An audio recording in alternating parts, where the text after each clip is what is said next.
Hello students, आज हम पढ़ेंगे कि ऐसे सेंटेंसेस जिनके लास्ट में ना होगा, नी होगी, ने होंगे, ठीक है, आएगा या फिर पढ़ेगा, पढ़ेगी, पढ़ेंगे आएगा, वो सेंटेंसेस कैसे बनाए जाएंगे। देखिए, कुछ सेंटेंसेस मैंने लिए हैं। तुम्हें सच बताना होगा या तुम्हें सच बताना पड़ेगा, ठीक है। ऐसी नेक्स्ट सेंटेंस है, मुझे दिल्ली जाना होगा या मुझे दिल्ली जाना पड़ेगा। जैसे कई बार अर्जेंट में जाना पड़ता है कहीं, तो मुझे दिल्ली जाना होगा या फिर मुझे दिल्ली जाना पड़ेगा, कुछ भी आए तो सेम सेंटेंसेस बनता है, ठीक है। उसे इंग्लिश सीखनी होगी या उसे इंग्लिश सीखनी पड़ेगी। तो इस टाइप के सेंटेंसेस बनाने के लिए इजी तरीके से मैं आपको बताती हूँ कैसे बनाना है।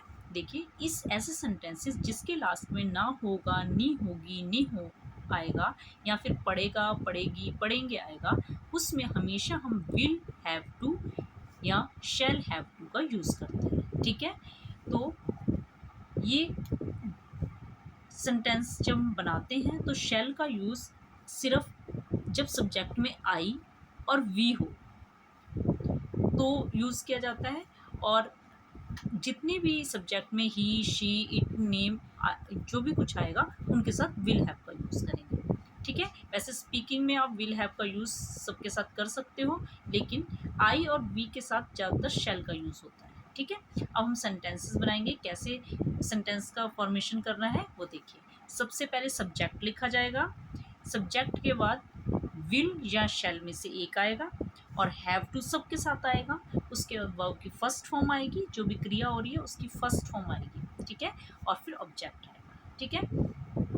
तो देखिए, सेंटेंस बनाना बताती हूँ मैं आपको। जिस भी सेंटेंस के लास्ट में जब हम बोलते हैं उसमें लास्ट में ना होगा, नी होगी, ने होगे या फिर पढ़ेगा, पढ़ेगी, पढ़ेगे, पढ़ेंगे आएगा। जैसे कि तुम्हें आज मुंबई जाना पड़ेगा, तुम्हें ये काम तो करना ही पड़ेगा। तो जहाँ पर पड़ेगा या होगा, तुम्हें सच बोलना होगा, तो वहाँ पर हमेशा विल हैव और शैल हैव का सेंटेंस में यूज़ होगा। देखिए, तुम्हें सच बताना होगा या पड़ेगा, ठीक है। तुम्हें सच बताना होगा, अगर कोई हमें सच नहीं बता रहा तो हम उसको कहते हैं ना कि आपको सच बताना होगा। तो तुम सब्जेक्ट, फिर विल शैल, फिर हैव टू, फिर वर्ब की फर्स्ट फॉर्म, फिर ऑब्जेक्ट। ठीक है, तुम्हें यू, ठीक है, यू के साथ सिर्फ आई और वी के साथ शैल लगेगा, अदरवाइज सबके साथ विल हैव लगेगा, ठीक है। तो हम लिखेंगे यू विल, विल के बाद देखिए मैंने बताया have to, you will have to सच बताना होगा। तो क्रिया क्या हो रही है यहाँ पे, क्या क्रिया हो रही है, बोलने की, बताना। तो you have to tell, first one tell, क्या बताना होगा, द ट्रुथ, तुम्हें सच बताना होगा, ठीक है।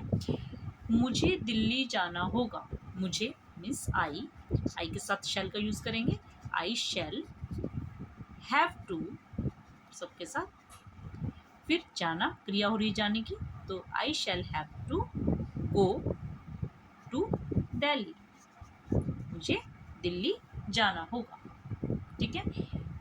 उसे इंग्लिश सीखनी होगी, उसे अब लड़का है तो ही और लड़की है तो शी, ठीक है। उसे अगर मैं ही मान लेती हूँ, वह बॉय है तो ही, नी होगी तो ही के साथ has, he has to, sorry he will have to, गलत हो गया कोई बात नहीं, ही इधर लिख देते हैं, ही के साथ विल हैव टू, क्या करना होगा, क्रिया को रही है सीखने के लिए, सीखने के क्या बोलते हैं लर्न, ठीक है। He will have to learn English, ठीक है। तुम्हें रोज दूध पीना होगा, तुम्हें यू के साथ भी विल, सिर्फ शैल का यूज आई और वी के साथ होगा, अदरवाइज सबके साथ विल का यूज होगा। तो यहाँ यू है तो हम विल का यूज करेंगे, यू विल हैव टू, क्या करना होगा, क्रिया क्या हो रही है पीने की, तो drink, you will have to drink milk daily, आपको रोज दूध पीना होगा, अगर आप तंदुरुस्त होना चाहते हो तो आपको रोज दूध पीना होगा, इसे बोला जाता है। नेक्स्ट है, हमें उनसे बात करनी होगी। ठीक है, कोई काम करवाने के लिए किससे बात करनी पड़ती है हमें, कि बात तो करनी पड़ेगी, तो हमें उनसे बात करनी होगी। हमें मीन्स वी, अब वी आ गए यहाँ पर, तो हम किसका यूज करेंगे, शैल का। ठीक है, वी शैल हैव टू, बात करने को क्या बोलते हैं, talk. We shall have to talk to them, हमें उनसे बात करनी होगी। देम मीन्स उनसे। ठीक है, देम मीन्स उनसे, टॉक मीन्स बात करना, we shall have to talk to them, हमें उनसे बात करनी होगी या हमें उनसे बात करनी पड़ेगी। ठीक है, तुम्हें अकेले ही जाना होगा, तुम्हें अकेले जाना पड़ेगा या तुम्हें अकेले जाना होगा, तो हम कैसे लिखेंगे, यू, यहाँ पे यू आ गया। ठीक है, तो यू, यू के साथ विल, फिर हैव टू, अब यहाँ पर क्रिया क्या हो रही है, जाने की, तो गो, अलोन, अकेले, will have to go alone, तुम्हें अकेले जाना हो। तो इस तरीके से ऐसे सेंटेंसेस जब हम स्पीक करते हैं, बोलते हैं, तो जो सेंटेंसेस को बोलने में होगा, करना होगा, नी होगी, ने होगा, आएगा या पड़ेगा, तुम्हें जाना पड़ेगा, तुम्हें बोलना पड़ेगा, उसको करना पड़ेगा, तो आप विल हैव या शैल हैव टू का ही यूज़ करेंगे। और ये डेली स्पीकिंग में भी आप प्रैक्टिस करेंगे तो आपको बहुत ईजिली बोलना आएगा। तो ओके स्टूडेंट्स, होप आपको बहुत अच्छी तरह से समझ आया होगा। तो जल्दी से मेरी वीडियो को लाइक, शेयर, सब्सक्राइब करें। Okay students, bye.